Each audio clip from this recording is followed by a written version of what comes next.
Gupta and Gupta जो कि Gupta and Gupta जो कि सिविल इंजीनियरिंग का एक इम्पॉर्टेंट बुक है। सिविल इंजीनियरिंग का एक इम्पॉर्टेंट बुक है, उसी का चैप्टर है कंक्रीट स्ट्रक्चर या कंक्रीट टेक्नोलॉजी एंड डिज़ाइन। ये एक डिज़ाइन पेपर है, इसी का क्वेश्चन हम लोग आज सॉल्व करेंगे और एनालिसिस करेंगे। काफ़ी इम्पोर्टेंट बुक है गुप्ता एंड गुप्ता, जिसका क्वेश्चन जो है हर एक एग्ज़ाम में डायरेक्ट मैच करता है, चाहे वो जेई का हो, जो एग्ज़ाम वो जेई का हो या फिर स्टेट एई का हो, एसएससी हो, कोई भी एग्ज़ाम हो, उसके लिए ये काफ़ी इम्पोर्टेंट बुक है सिविल इंजीनियरिंग के लिए। तो सिविल इंजीनियरिंग का जो गुप्ता एंड गुप्ता है, उसी बुक का ये चैप्टर है, 14 नंबर चैप्टर है। इससे पहले हम लोग 1 से लेकर के 13 तक के चैप्टर जो है एफएम से सॉल्व करते हुए हम लोग स्टील स्ट्रक्चर तक का टोटल चैप्टर को हम लोग सॉल्व करके एनालाइज करते हुए वीडियो अपलोड किया हुआ है। ये 14 नंबर चैप्टर है, जिसको आज हम लोग स्टार्ट करेंगे। आज स्टार्ट कर रहे हैं इसका, और स्टार्ट करते हुए हर एक क्वेश्चन इसका एक्सप्लेनेशन के साथ देखेंगे। ये चैप्टर जो है 14 नंबर चैप्टर कंक्रीट स्ट्रक्चर, या फिर इसको आरसीसी बोलते हैं, या फिर डिज़ाइन ऑफ कंक्रीट स्ट्रक्चर, या फिर कंक्रीट टेक्नोलॉजी, कुछ भी इसका नाम दिया जा सकता है। हम लोग इसको आरसीसी शॉर्ट फॉर्म करते हैं, रेनफोर्स्ड सीमेंट कंक्रीट, इसको लेकर के चलते हैं। तो आज जो मेरा है उसको शुरुआत कर रहे हैं यहाँ से।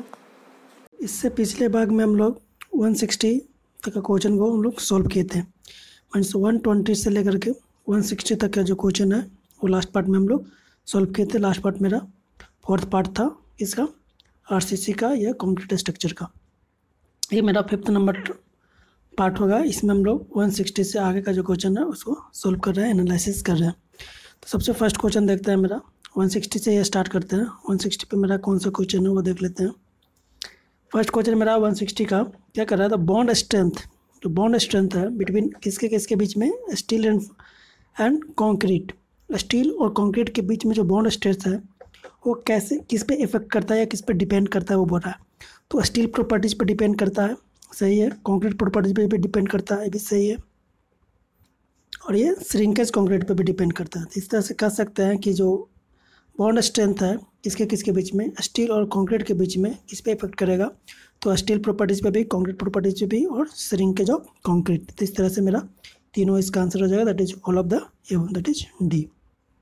नेक्स्ट है 61 नंबर क्वेश्चन क्या कर रहा है, the bond strength between, bond strength जो है स्टील और कंक्रीट के बीच में जो लग रहा है बॉन्ड स्ट्रेंथ, वो किसकी वजह से लगता है, तो फ्रिक्शन के वजह से भी लगता है और एडेशन की वजह से भी लगता है। मीन्स दोनों के वजह से लगता है, तो both friction and adhesion, that is appropriate answer C हो जाएगा। नेक्स्ट है impact strength of concrete increase.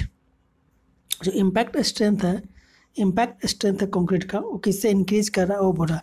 तो smaller maximum size of aggregate, जो साइज ऑफ एग्रीगेट है वो ज़्यादा कर दिया जाए बट छोटा साइज का कर दिया, मीन्स स्मॉलर साइज का कर दिया जाए, तो मेरा इम्पैक्ट जो वैल्यू है वो बढ़ जाएगा, सही है।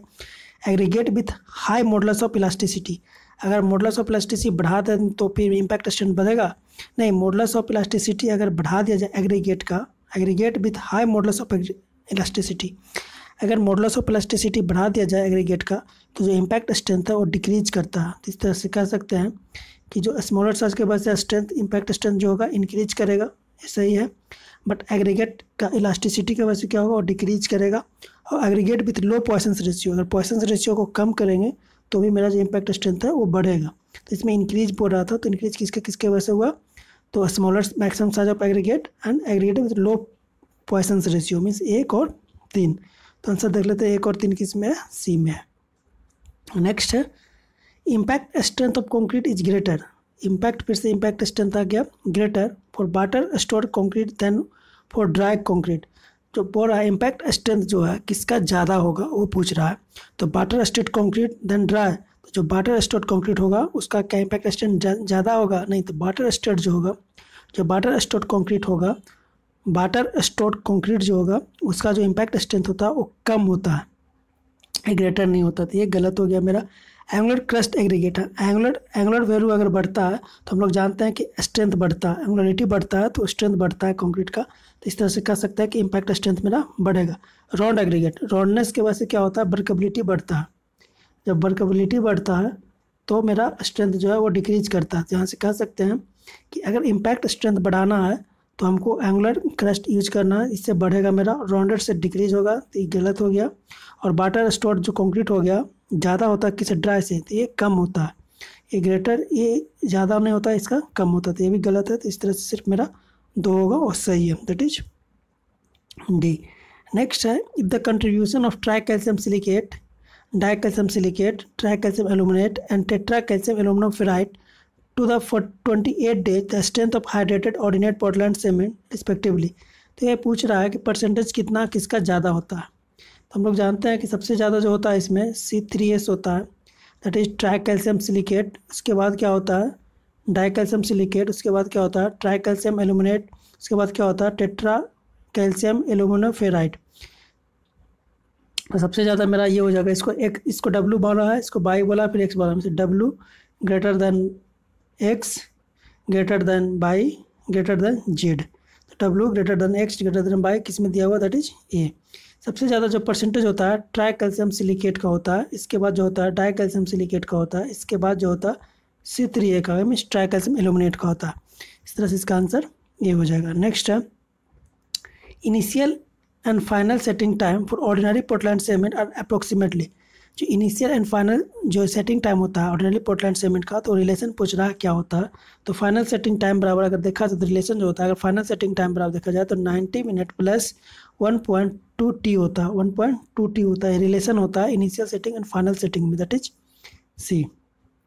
नेक्स्ट है, the presence of tri calcium aluminate in cement is undesirable. The presence of tri calcium aluminate in cement is undesirable. Try calcium aluminate जो होता है, पहला इसमें जो इंग्रेडिएंट होता है, जो वाटर अगर ऐड करते हैं सीमेंट में, तो फर्स्ट रिएक्शन जो करता है वाटर से सीमेंट, तो ट्राई कैल्शियम एल्यूमिनेट ही होता है। तो ये अनडिजायरेबल प्रॉपर्टीज है, सही है। The tri calcium aluminate in the cement contribute very little to strength. इसमें स्ट्रेंथ जो होता है इसके वजह से, ट्राई कैल्शियम एल्यूमिनेट की वजह से बहुत कम स्ट्रेंथ डेवलप होता है, क्योंकि ये पहला फर्स्ट इंग्रेडिएंट है। जब वाटर इसमें ऐड करते हैं, जब वाटर को हम लोग ऐड करते हैं सीमेंट में, तो फर्स्ट जो रिएक्शन होता है स्टार्ट वो C3A से ही होता है। तो इस तरह से कह सकते हैं कि ये भी मेरा सही है, जो इसको लिटिल स्ट्रेंथ इसमें डेवलप करता है, और ये अनडिजायरेबल है, तो ये भी सही है। बट एक्सप्लेनेशन सही नहीं है कि अनडिजायरेबल क्यों है, इसका रीजन सही नहीं दिया हुआ, इस तरह से इसका आंसर B हो जाएगा। Both A and B are correct but not explanation is correct. Next है, नेक्स्ट क्वेश्चन क्या कर रहा है, अमाउंट ऑफ जिप्सन। जिप्सन क्या होता है, एक रिटार्डर होता है। Amount of gypsum required to be added to a clinker depends on the following content. जो जिप्सन होता है एक रिटार्डर होता है, जो जिप्सन होता है रिटार्डर होता है, जो सेटिंग टाइम को मेरा इंक्रीज करता है।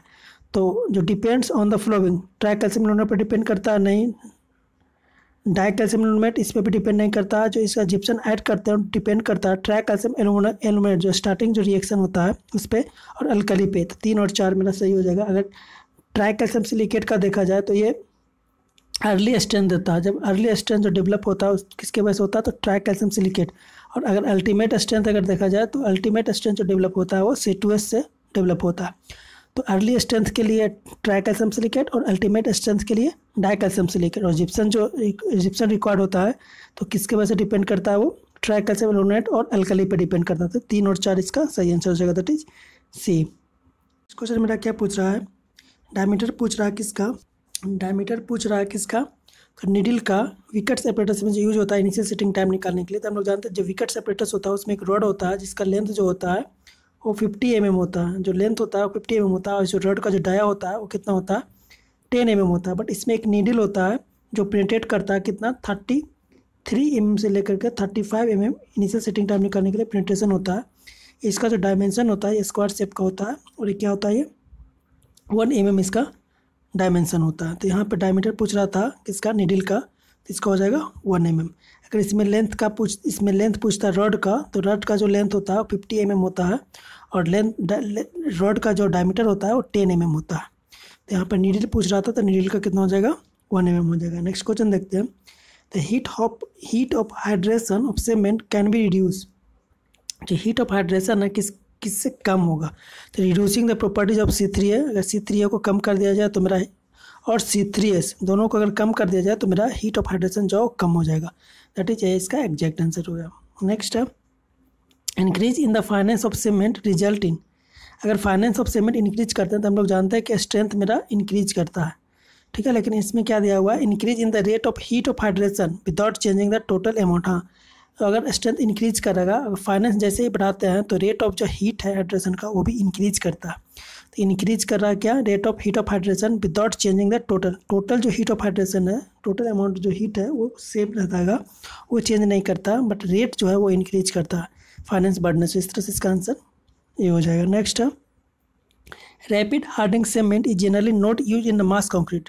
रैपिड हार्डनिंग सीमेंट जो होता है मास कंक्रीट में यूज नहीं करते हैं। सही बात है, क्योंकि मास कंक्रीट में हम लोग कौन यूज करते हैं, तो लो हीट सीमेंट यूज करते हैं, लो हीट सीमेंट यूज करते हैं। इसमें रैपिड हार्डनिंग यूज नहीं करते। रैपिड हार्डनिंग जो होता है हम लोग मासिव कंक्रीट में यूज नहीं करते हैं।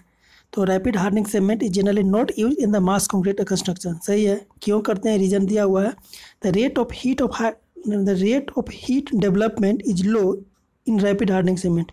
जो रेट जो होता है हीट डेवलपमेंट का वो लो होता है, तो लो रैपिड हार्डनिंग में जो रेट जो होता है वो लो नहीं होता है, ये हाई होता है।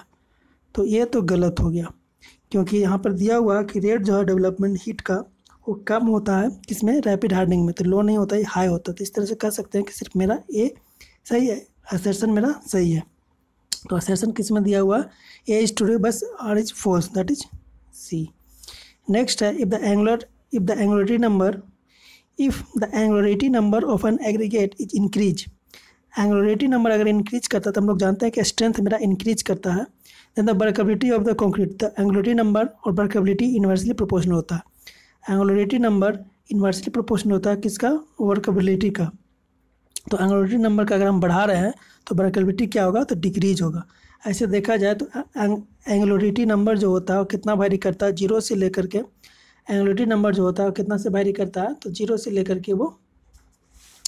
लेकर के ये वैरी करता है मेरा।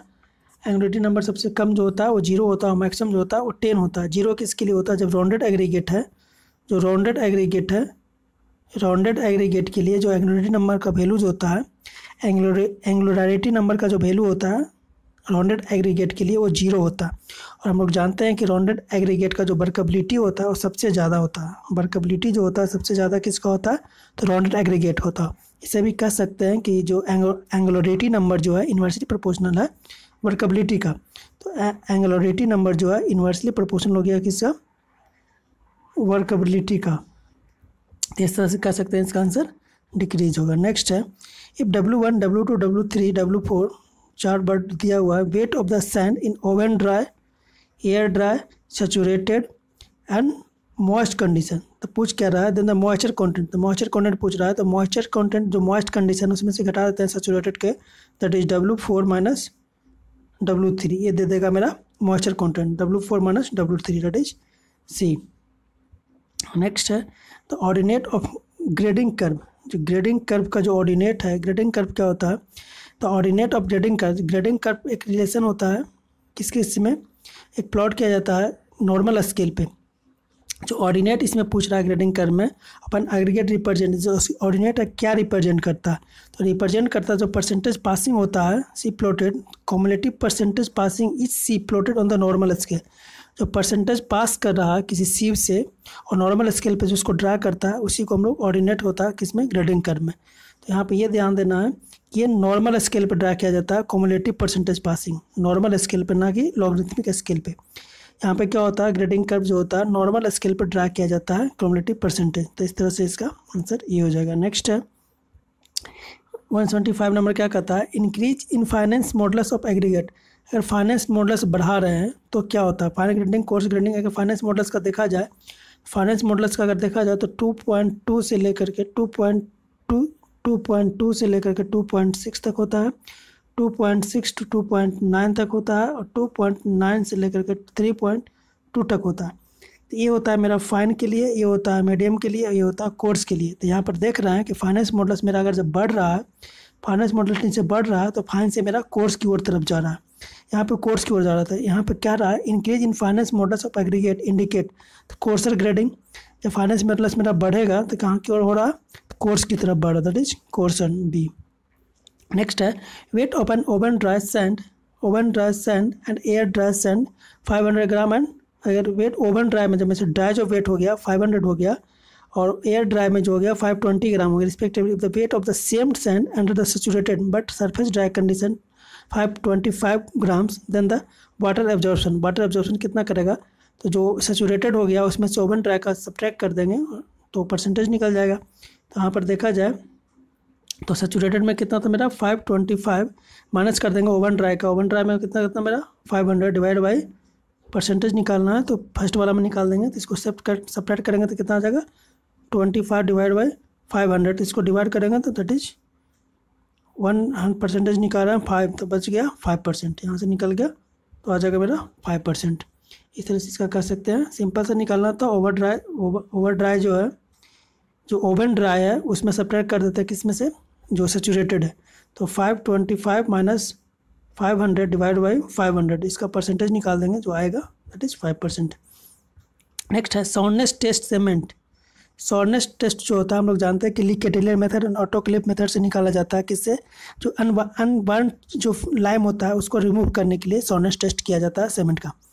किसके लिए किया जाता है, अनबर्न जो लाइम होता है या मैग्नीशिया होता है उसको रिमूव करने के लिए किया जाता है। तो ये पूछ रहा है कि soundness test of cement by Le Chatelier apparatus, जो लीक कैटेलियर मेथड से होता है, लीक कैटेलियर मेथड से होता है तो इसको क्या रिमूव करते हैं, फ्री लाइम ओनली। जो लीक कैटेलियर मेथड से अगर एल से देखा जाए तो एल से लाइम, एल से लीक कैटेलियर, इससे क्या होता है जो फ्री लाइम होता है उसको रिमूव किया जाता है। तो यहाँ से देख सकते हैं लीक कैटेलियर के लिए फ्री लाइम ओनली, और अगर दोनों निकालना है फ्री लाइम एंड मैग्नीशिया तो इसके लिए हम लोग कौन यूज़ करते हैं, तो ऑटोक्लेव मेथड यूज़ करते हैं। ऑटोक्लेव मेथड एक सॉर्डनेस टेस्ट होता है, ऑटोक्लेव मेथड भी एक सॉर्डनेस टेस्ट होता है, सॉर्डनेस निकाला जाता है सीमेंट का, उसके लिए होता है। बट ये दोनों केस में ये वैलिड होता है, किसमें, फ्री लाइम में भी और मैग्नीशिया में भी, दोनों को रिमूव कर सकता है। बट यहाँ पे पूछ रहा है लीक कैटेलियर, तो लीक कैटेलियर किस में यूज होता है, सिर्फ अगर हमको लाइम रिमूव करना है, अगर लाइम रिमूव करना है तो हम लोग लीक कैटेलियर यूज करते हैं, that is A. Maximum permissible limit of magnesia content ordinary Portland cement.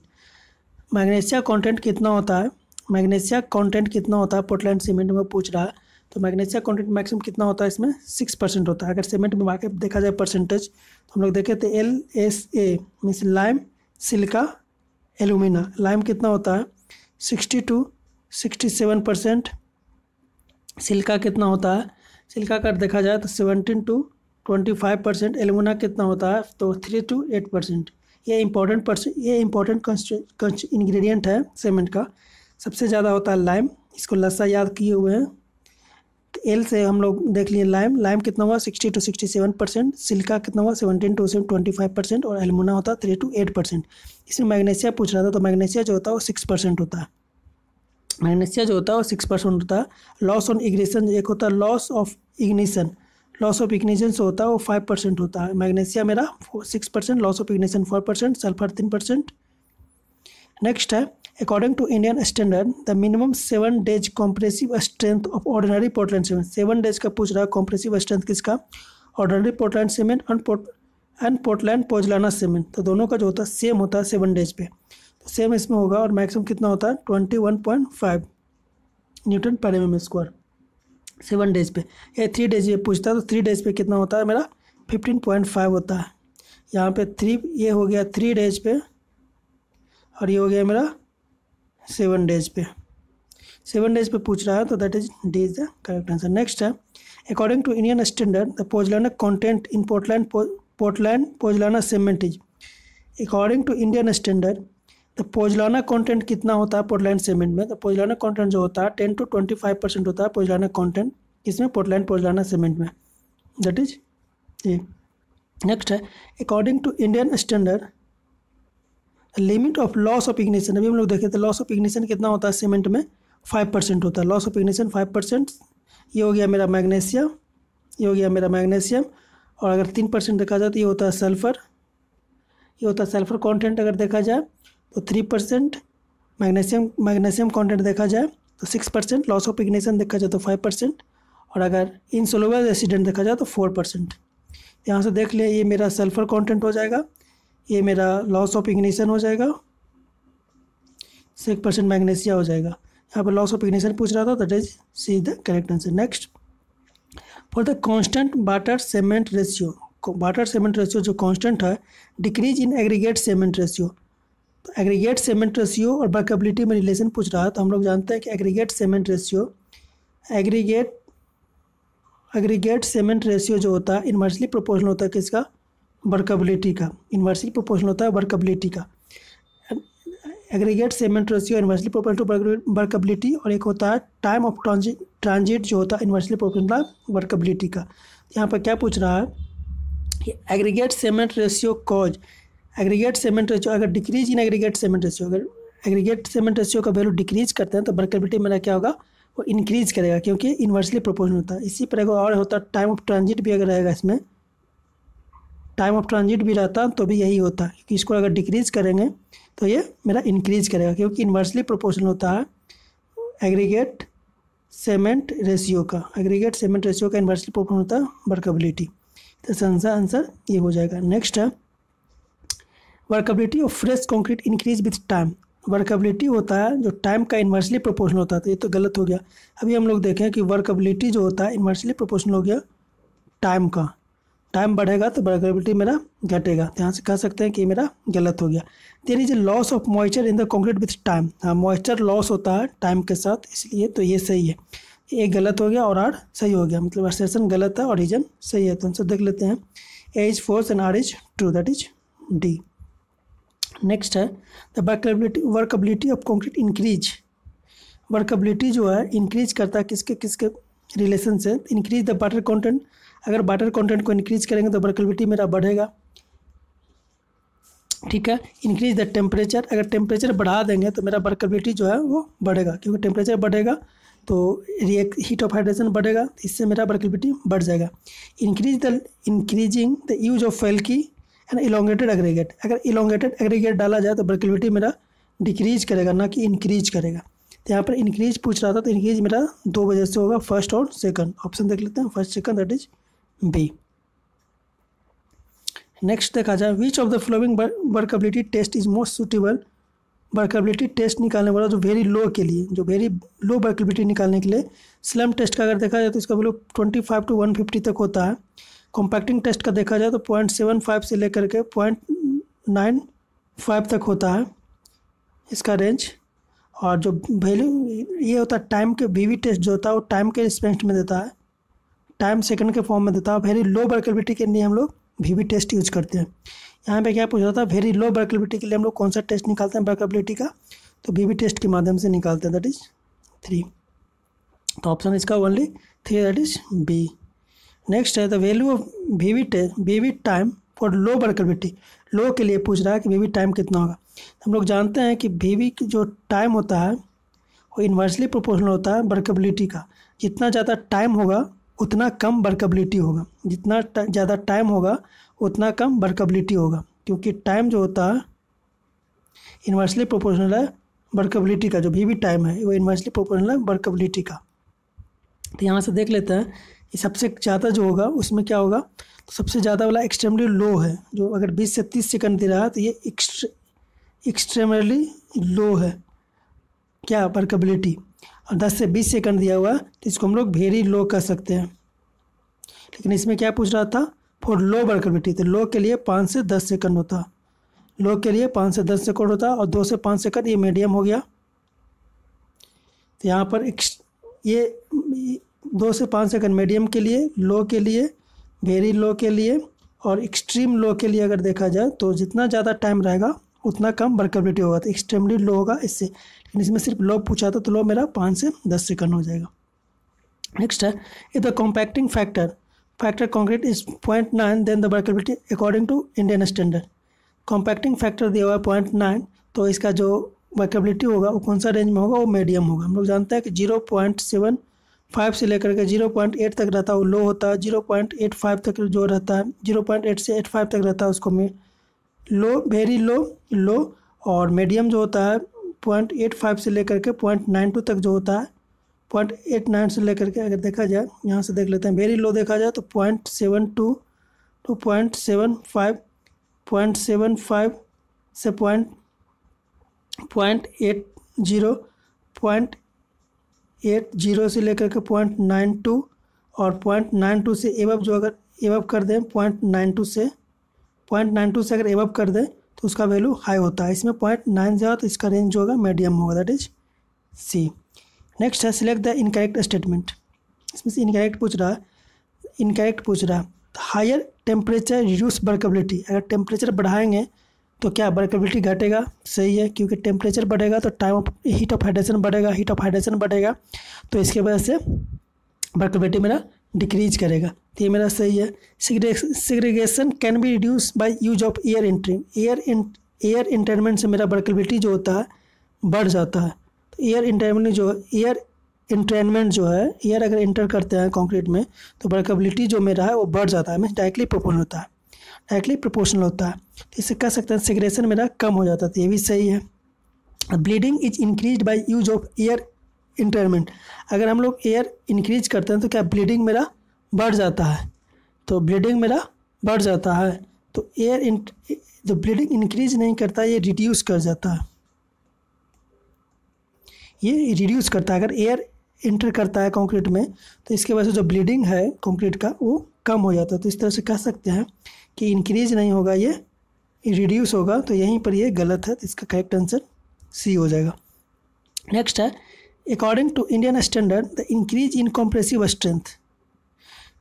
Strength को हम अगर इंक्रीज कर रहे हैं high alumina cement concrete at 6 month, strength of high alumina cement of concrete, high alumina cement concrete है उसमें beyond 28 days the compressive strength is, अगर high alumina cement में अगर कॉम्प्रेसिव स्ट्रेंथ इंक्रीज करता है, इसमें कुछ इंक्रीज नहीं करता, जीरो इसका। According to Indian standard the increase in compressive strength of high alumina cement concrete at 6 month beyond 20, मतलब कह रहा है कि हाई एल्यूमिना सीमेंट जो हम लोग देखे हैं कि 28 डेज पे जो स्ट्रेंथ उसका होता है वही स्ट्रेंथ रह जाता है 6 मंथ तक भी, तो इसमें कोई भी स्ट्रेंथ इंक्रीज नहीं करेगा, मीन्स जीरो स्ट्रेंथ इंक्रीज करेगा। तो इस तरह से इसका आंसर ये हो जाएगा। For a satisfactory workable concrete with constant water cement ratio increase in aggregate cement ratio, अगर एग्रीगेट सीमेंट रेशियो का वैल्यू इंक्रीज कर रहे हैं तो हम लोग जानते हैं कि aggregate cement ratio inversely proportional है किसका? वर्केबिलिटी का। एग्रीगेट सीमेंट रेशियो जो है इन्वर्सली प्रोपोर्शनल है वर्केबिलिटी का, और ये डायरेक्टली प्रोपोर्शनल हो जाएगा किसका? स्ट्रेंथ का। तो ये कह सकते हैं कि एग्रीगेट सीमेंट रेशियो जो है इन्वर्सली प्रोपोर्शनल है वर्केबिलिटी का, और डायरेक्टली प्रोपोर्शनल हो जाएगा किसका? स्ट्रेंथ का। तो एग्रीगेट सीमेंट रेशियो को अगर हम इंक्रीज कर रहे हैं तो स्ट्रेंथ मेरा जो है वो बढ़ जाएगा। यहाँ पर does not change the strength का तो चेंज करेगा क्योंकि इंक्रीज करेगा, increase the strength of concrete.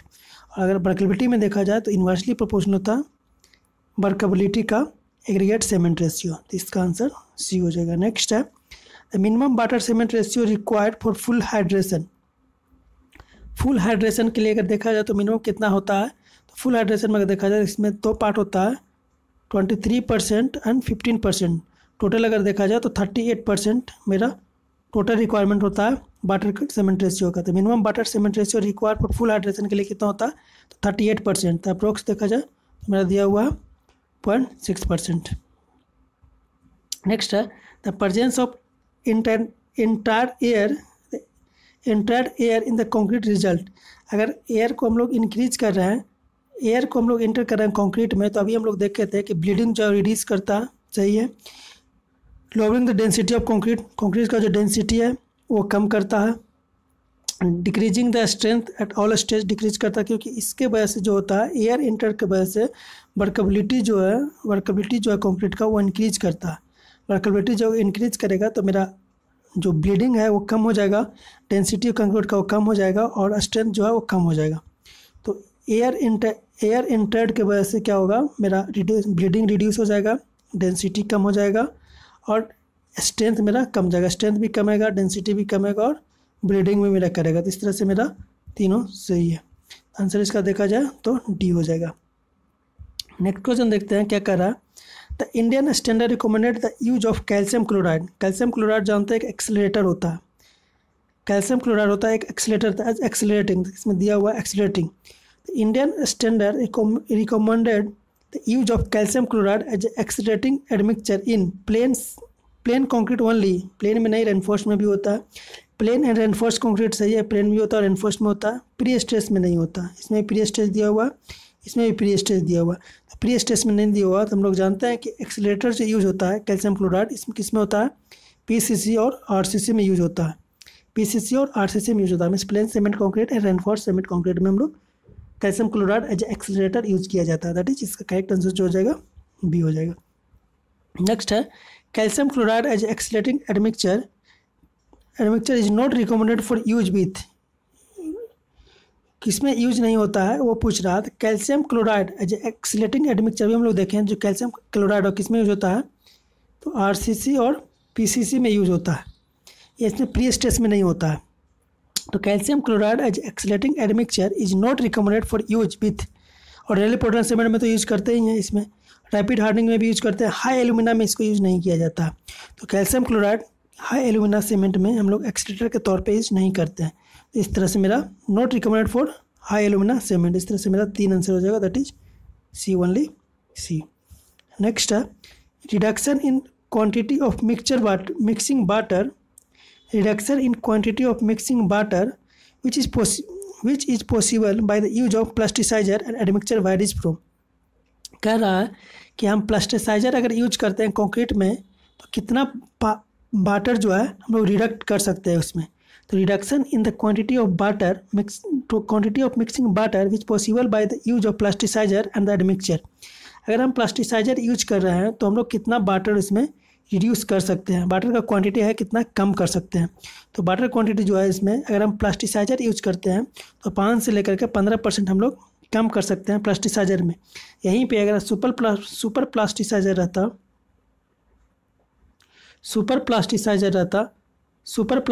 रहता तो हम लोग कितना रिड्यूस करते हैं 25 to 35%। सुपर प्लास्टिसाइजर के केस में जो बाटर रिडक्शन होता है तो कितना होता है,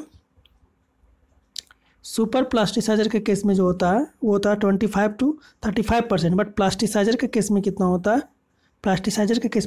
5 to 15%। यहाँ पे प्लास्टिसाइजर पूछ रहा था तो प्लास्टिसाइजर में कितना हो जाएगा 5 से 15% रिडक्शन होगा क्वांटिटी ऑफ बाटर में अगर हम प्लास्टिसाइजर यूज करते हैं तो। नेक्स्ट है रिटार्डर क्या होता है, gypsum. Retarder are useful when the concrete is done in hot water. हम लोग जानते हैं कि हॉट वेदर जहाँ पे है, टेम्परेचर ज़्यादा है तो हीट ऑफ हाइड्रेशन ज़्यादा होगा तो टाइम जो है सेटिंग टाइम जो टाइम होता है कंक्रीट का सेटिंग का वो डिक्रीज़ हो जाता है। इसीलिए हम लोग वहाँ पर रिटार्डर यूज़ करते हैं ताकि जो सेटिंग टाइम है इंक्रीज़ हो जाए। ये मेरा सही है। तो रिटार्डर आर यूजफुल, रिटार्डर कहाँ यूजफुल होता है, हॉट वेदर में यूज होता है। क्यों होता है, रीज़न दिया हुआ है, in hot weather normal setting time of concrete is reduce. Normal setting time जो होता है वो रिड्यूस हो जाता है किसके वजह से, ड्यू टू हाई टेम्परेचर की वजह से जो नॉर्मल सेटिंग टाइम है कंक्रीट का वो रिड्यूस हो जाता है हाई टेम्परेचर की वजह से।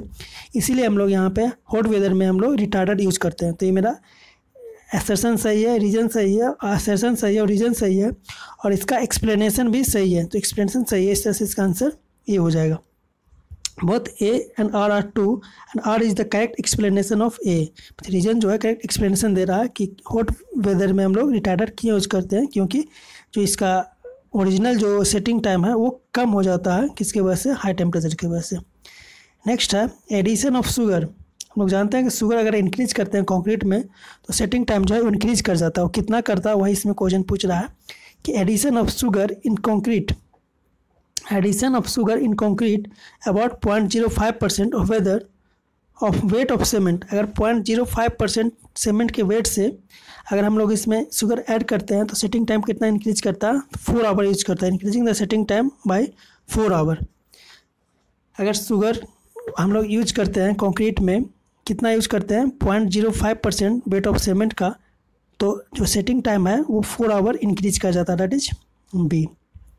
नेक्स्ट है in the concrete mix design allowance for the bulking of sand. अगर बल्किंग ऑफ सैंड जो होता है किस में अलाउंस होता है, तो सिर्फ वॉल्यूम बैचिंग में होता है। अगर बल्किंग ऑफ सैंड पूछ रहा है मिक्स डिजाइन में जो अलाउंस बोल रहा है किसका, सिर्फ बल्किंग ऑफ सैंड का, तो बल्किंग ऑफ सैंड का जो होता है किस में होता है, तो वॉल्यूम बैचिंग में सिर्फ होता है, वेट बैचिंग में नहीं होता है। अगर वेट बैचिंग में होगा तो वेट बैचिंग में कौन सा होता है, तो एग्रीगेट जो होता है, सरफेस एग्रीगेट होता है वो इंक्रीज करता है, तो वेट बैचिंग में होता है। यहाँ पे बल्किंग ऑफ सैंड था तो बल्किंग ऑफ सैंड किस में होता है, तो सिर्फ वॉल्यूम बैचिंग में होता है। नेक्स्ट है in the concrete mix design, फिर से पूछ रहा है allowance for surface water carried by aggregate necessary in case of. Surface water allowance for surface water aggregate का वो किस में होता है, तो ये दोनों में होता है, वॉल्यूम बैचिंग और वेट बैचिंग दोनों में होता है। एग्रीगेट के लिए है तो वॉल्यूम बैचिंग और वेट बैचिंग दोनों में, इस तरह से इसका आंसर सी हो जाएगा। नेक्स्ट क्वेश्चन है which of the following types of concrete mix is most commonly used precast concrete factories. Which of the following types of concrete mixture, इसमें बोल रहा है कि इसमें से कौन सा मिक्सचर जो है हम लोग कहाँ यूज करते हैं, प्री कास्ट कंक्रीट फैक्ट्री में यूज करते हैं। तो प्री कास्ट कंक्रीट फैक्ट्री जो है, प्री कास्ट कंक्रीट फैक्ट्री जो है उसमें हम लोग कौन सा मिक्सचर यूज करते हैं, तो इसमें हम लोग पैन टाइप मिक्सचर यूज करते हैं। पैन टाइप मिक्सचर यूज करते हैं कि इसमें जो प्री कास्ट कंक्रीट फैक्ट्री है, जहाँ पे प्री कास्ट जो बीम है या प्री कास्ट मेंबर जो है कंस्ट्रक्ट किया जाता है जिस फैक्ट्री में, उसमें हम लोग कौन सा मिक्सचर यूज करते हैं, तो पैन टाइप मिक्सचर यूज करते हैं। तो इस तरह से इसका आंसर बी हो जाएगा। तो यहाँ पर है ना, तो हम लोग 200 क्वेश्चन तक सॉल्व कर चुके हैं, लगभग हम लोग 160 से सॉल्व करते हुए 200 तक के सॉल्व किए हैं, लगभग 40 क्वेश्चन हम लोग एनालिसिस किए हैं। नेक्स्ट पार्ट में इससे आगे सॉल्व करेंगे क्योंकि लगभग 1 घंटा हो जाता है, ज़्यादा लंबा नहीं करते हैं। तो नेक्स्ट पार्ट में हम लोग 200 से आगे का क्वेश्चन सॉल्व करेंगे।